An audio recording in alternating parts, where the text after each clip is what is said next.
Ya baik pemirsa Gamal TV, kembali lagi di Dialog Spesial ya, masih bertemakan pajak 0% bagi market properti dan otomotif ya. Masih bersama narasumber di malam hari ini ada Mas Hendrawan, Branch Manager PT Sejahtera Abadi Trada, dan juga Pak Halim Amrudani ya, Ketua DPD REI Maluku Utara ya. Saya ke Pak Halim lagi. Pak, kalau teman-teman di REI yang dalam pengembang ini sejauh ini masih ada yang tetap bertahan dengan profesi untuk pengembang ini? Jadi untuk dengan adanya pandemi ini memang ada beberapa anggota kita juga yang ya istilahnya bisa dibilang ini juga ya lagi stagnan lah gitu ya, karena dengan kondisi yang ada. Tapi ini 3 bulan terakhir ini sudah mulai ada mulai aktif lagi, mulai membangun lagi perumahan lagi. Karena itu tadi waktu kemarin kan di lockdown itu, jadi tukang-tukang material juga agak tertahan, terus kita punya konsumen juga seperti itu pembelinya. Tapi bukan berarti kita harus menyerah begitu saja, tetap kita optimis. Dan untuk tahun ini sendiri kita punya target untuk rumah subsidi sendiri itu kita target tahun ini ada sekitar 800 unit untuk bangun di tahun ini. Dan itu alhamdulillah sudah dapat kuota juga dari pemerintah, jadi tinggal kita bagaimana mempercepat pembangunan dan realisasi untuk bisa akad KPR subsidi itu sendiri. Tapi kalau untuk komersil, sampai sejauh ini setahu saya belum ada teman-teman yang membangun perumahan komersil lagi. Hanya kebetulan saya juga ada punya beberapa perumahan di Kota Ternate, dan ada 2 lokasi yang saya ada bangun perumahan komersil. Jadi itu pun masih jalan, dan itu pun saya tidak berani bangun ready stock. Jadi nanti kalau ada pembeli baru saya bangun unitnya. Jadi tanahnya sudah ready, tapi begitu ada pembeli baru kita bangun gitu, seperti itu. Jadi itu strategi juga, karena kalau kita bangun nggak ada pembeli kan modalnya iya. Jadi itu yang kita harapkan dengan adanya insentif PPN 0% ini, rumah-rumah yang kita sudah ready stock kita bisa jual lagi dengan kita buat harga yang lebih menarik untuk masyarakat. Jadi masyarakat lebih tertarik dan mereka mau membeli rumah-rumah komersil yang kita bangun. Jadi di sini saya ada bangun di Soa Puncak, nama perumahannya Dagimoy Green Village. Ada juga di Ngade Safira Residen, kita ada bangun tipe 70 itu, ada sekitar 12 unit juga. Dan alhamdulillah sudah terjual juga ada beberapa. Tapi kalau yang di Soa Puncak itu karena lokasinya cukup luas, jadi kita bangun berblok-blok, dan sekarang kita ada bangun ada sekitar 2 blok, dan alhamdulillah sudah mulai jalan lagi, normal lagi gitu. Tapi kalau untuk teman-teman yang lain, kita juga lagi dari REI sendiri kita dorong juga, kita kasih support ke mereka gimana ya. Terus dari perbankan sendiri untuk saat ini yang lebih fokus ke kredit untuk perumahan itu di Bank BTN aja. Memang bank-bank lain juga ada, BSI juga sudah mulai lebih aktif juga untuk pembiayaan perumahan, baik itu komersil maupun yang rumah-rumah subsidi juga. Ya, baik. Kalau untuk gambaran ya, kan Anda selaku Ketua REI ya. Nah, untuk pengembangan ya bisnis perumahan yang paling potensial untuk secara keseluruhan di Maluku Utara ini, mungkin ya akan titik-titik yang boleh dikatakan ini akan menjadi prospek ke depan ini seperti apa, di wilayah mana saja? Ya, kita sih untuk prospek untuk saat ini masih di Kota Ternate, tapi bukan berarti kita nggak melirik di daerah-daerah lain. Sekarang karena tren tambang ini juga lagi meningkat, jadi kebutuhan pemukiman di daerah-daerah pertambangan juga sudah mulai tinggi.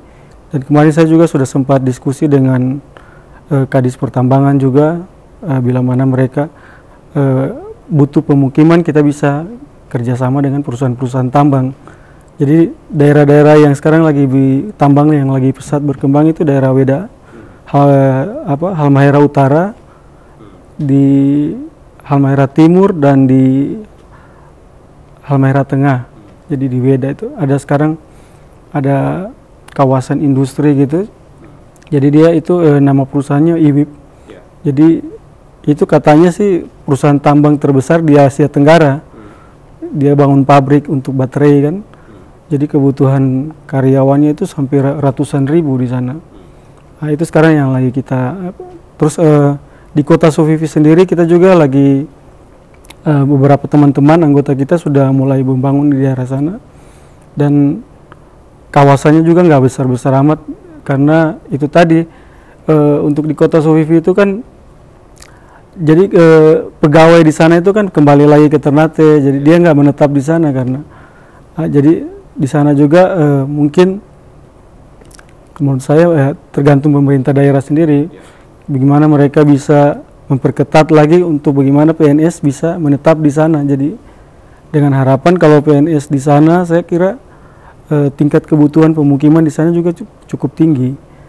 Nah, jadi daerah-daerah itu mungkin yang potensinya cukup bagus untuk dikembangkan di untuk propertinya di wilayah Maluku Utara. Ya, memang ada wilayah-wilayah baru yang mungkin bisa dipetakan sebagai daerah yang berprospek cukup baik ya ke depannya, seperti yang Kota Sofifi, kemudian bisnis pertambangan ya, saat ini lokasi ada di Halmahera ya. Ya, baik, saya ke Mas Hendrawan ya. Kalau dilihat daripada segmen penjualan ini kan ada yang tadi dikatakan sekitar 130% ya yang menyangkut dengan kebijakan ini. Nah, itu konsumennya ini di Ternate saja atau memang ada juga yang di wilayah di luar Pulau Ternate, katakanlah kita memiliki Pulau Halmahera yang cukup luas. Ya, untuk penjualan kita sendiri ini memang untuk Suzuki alhamdulillah kita memiliki perwakilan cabang ini ada di hampir seluruh wilayah Maluku Utara Pak ya, ada 7 ya. Kita seperti di Sofifi, Jailolo, Subaim, Tobelo, terus di Weda, di Bacan, dan Sanana. Ya, artinya penjualan kita memang menyebar, memang kita mementingkan pelayanan ke konsumen agar konsumen juga lebih mudah ya ketika beli mobil, mereka ingin servis, ingin ganti spare part, nggak perlu jauh-jauh ke Ternate ya, di pulau-pulau yang seberang sudah ada perwakilan dari kita gitu Pak. Nah, untuk penjualan sendiri itu penjualan kita itu nyebar Pak sebetulnya Pak ya, yang tadi Bapak tanyakan dari 130% itu sebenarnya hanya 40% aja di daerah Ternate ini, sisanya itu menyebar Pak. Ya ada yang di Tobelo, ya ada di Bacan, Sanana gitu. Nah, untuk saat ini sih selain yang pajak PPNBM itu memang kenaikan yang agak lumayan tuh di unit pickup Pak. Ya, karena unit pickup ini beberapa waktu belakangan ini harga kopra kan lagi mulai naik Pak. Ya, yang dulunya kopra itu terpuruk 1 kilonya cuma 3 ribuan ya, sekarang naik sekitar 10 sampai 12 ribu sekilo. Nah, itu luar biasa, memang peminatnya itu banyak sehingga mobil pickup ini memang banyak antusias Pak untuk kopra ya, terutama di daerah Halmahera Pak ya. Ya, Halmahera nyebar, ada yang di Halut, ada yang di Haltim atau di Halbar gitu Pak. Jadi peminat kita nyebar, memang kalau di Ternate sendiri rata-rata kalau kita hitung sekitar 40% Pak dari penjualan setiap bulannya gitu Pak. Ya, 40% gitu. Ya. Baik. Nah, kalau adakah mungkin yang strategi atau selain diskon ya, pajak tadi ya, mungkin ada juga inovasi kreativitas daripada teman-teman sendiri ya, sebagai apresiasi kepada konsumen ya, ketika membeli sebuah unit mobil dari perusahaan yang Bapak pimpin ini. Ya. Ada tidak? Iya, ada memang.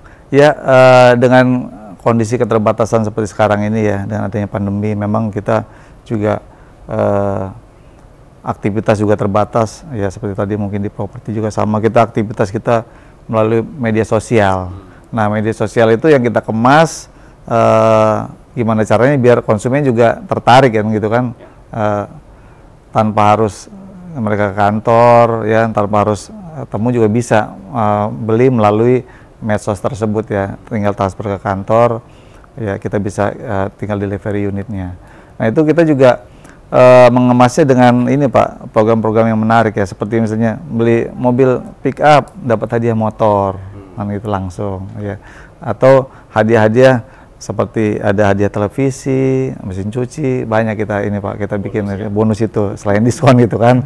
Nah, saya bilang tadi juga kita juga terus bekerja sama dengan leasing, melihat kondisi di lapangan. Nah kita bisa sesuaikan ya, ada program DP lah di tipe-tipe tertentu gitu Pak, yang bisa DP-nya bisa agak rendah gitu, sehingga ya bisa ini ya, bisa menarik untuk masyarakat itu Pak.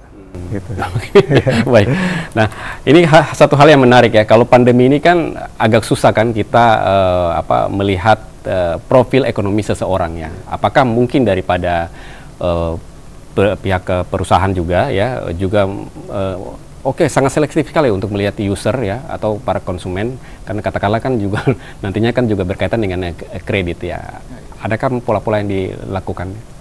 Ya, kalau untuk kredit sendiri kan memang itu yang menentukan itu dari pihak pembiayaan Pak ya. Ya, kalau kami sebagai dealer itu kan memang bekerja sama dengan leasing. Ya memang untuk mencari konsumen kan kami yang mencari. Ketika dapat SPK, ya kami koordinasi dengan leasing, mereka yang ke konsumen untuk diverifikasi ya, data kelengkapan berkasnya sama kapasitasnya. Ya, untuk kalau yang lalu memang pada saat awal pandemi itu memang agak ketat Pak leasing Pak, karena mereka juga melihat ini ya, kapasitas konsumen ya, ini terkena dampak atau enggak. Kalau terkena dampak memang mereka agak susah untuk di-approve ya. Tapi saat ini sudah mulai membaik sih menurut saya sih. Ya leasing juga sudah mulai kerannya dibuka gitu Pak, jadi nggak terlalu ketat seperti awal-awal kemarin pandemi gitu Pak. Sudah mulai longgar lah, karena mereka juga butuh ya. Saat ini sih kalau saya lihat banyak yang bangkit dari kondisi pandemi kemarin Pak. Ya justru kemarin yang kena dampak itu lagi bangkit semua, sehingga leasing juga ngelihat peluang itu. Ya kalau dilihat memang kapasitasnya memang baik, terus juga istilahnya karakternya konsumen juga baik, insya Allah bisa disetujuin sih dengan mudah sih menurut saya begitu. Yang penting tidak ada blacklist saja. Ya. Nah, kalau untuk perbandingan antara yang membelikan secara cash dan yang kredit, mana yang lebih banyak ini? Kalau untuk dominan memang rata-rata setiap bulan kredit Pak, yang banyak Pak. Ya. Kalau cash itu sekitar 10 sampai maksimal 20% aja Pak.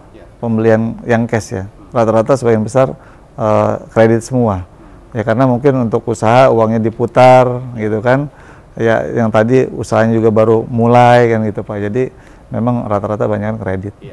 Ya, tidak semua dipakai untuk membeli ya, ya disimpan itu, dulu untuk modal lagi. Juga putar lagi ya. Gitu Pak. Oke, baik, kita break dulu, masih ada segmen terakhir ya Pak Halim juga Mas Hendrawan ya. Baik pemirsa Gamal TV, jangan beranjak dulu dari layar kaca Anda.